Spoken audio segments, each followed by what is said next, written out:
I just wanted to share with you the scariest thing that happened to me this weekend. Saturday evening around 7 p.m., a man was knocking at my door. As all of you may know, I live alone.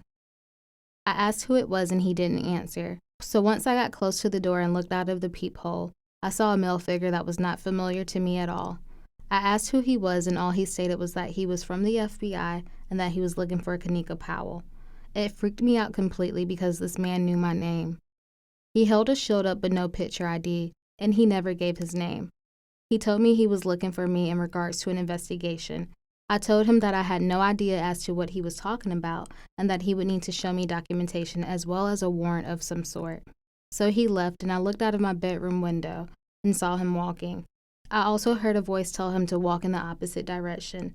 This whole situation was scary and seemed so false. So because of this incident, not only did I get no sleep for the rest of the weekend, but I am now trying to get an alarm system installed in my apartment. I had one in my old apartment, but I just hadn't had it transferred over to my new one. As far as everything that happened with the guy, I did call the FBI and they told me that it was more than likely bogus because they never come to your door by themselves and they always leave a card of some sort so that you can contact them. I called the local police as well to give them a description just in case someone is out there trying to rape or harm single women. Pass this on, ladies. This is not a fake forward. This happened to me, Kanika. Who knows who these guys are and what they are doing and in what areas other than mine. On August 25th, 2008, Kanika Powell shared this email with her family and friends in hopes to warn others about this strange event that happened to her the past weekend. 3 days later, she was gunned down.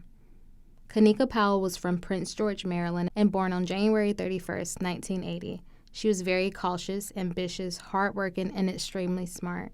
Kanika had a close-knit group of friends and loved her family. In 1998, she graduated from Largo High School, which is located in Maryland. 2 years later, she enlisted in the Army and served in Korea before coming back to the U.S. in 2004. That same year, she decided to take a job as a top-secret clearance security contractor at the prestigious Johns Hopkins Laboratory prior to becoming a full-time worker there in 2006. Kanika was very private about the work she was doing, and although she was very close with her loved ones, no one really knew anything about what her job consisted of. She would leave the state from time to time, and her mother would know where she was going, but Kanika was not allowed to discuss the work she was doing wherever she was. In 2008, 28-year-old Kanika lived alone in a garden-style apartment in Laurel, Maryland. On Saturday evening of August 22nd, she was just chilling at home when she heard a knock on the door. This is where the email from the beginning of the story comes in. Kanika looked through the peephole and a man was holding up a badge. He knew her full name, but Kanika was smart enough not to allow him to gain access into her home. After she asked him to show ID, he walked away. Kanika thought she heard someone else, but she only saw one man. She called the police and they arrived literally 4 minutes after. They searched around the apartment, but the men were nowhere in sight. She also called her mother and told her that she thought the mysterious man had a fake ID and that she was planning on installing a security system soon after. Obviously, she was a little shaken. She shared the email that was read at the beginning of this video to her family and friends. On August 26th, another man showed up to her home, this time claiming to have a package for her. He asked her if she was Kanika Powell, and she said yes. The guy then said he had a package for her. Kanika still didn't open the door, and the person went to go get the package but never came back. The man never left a package, nor did he leave a note. The next morning, another stranger came to her door claiming to have a package for her again. And again, Kanika still would not open the door. She called the police again, but nothing or no one was found.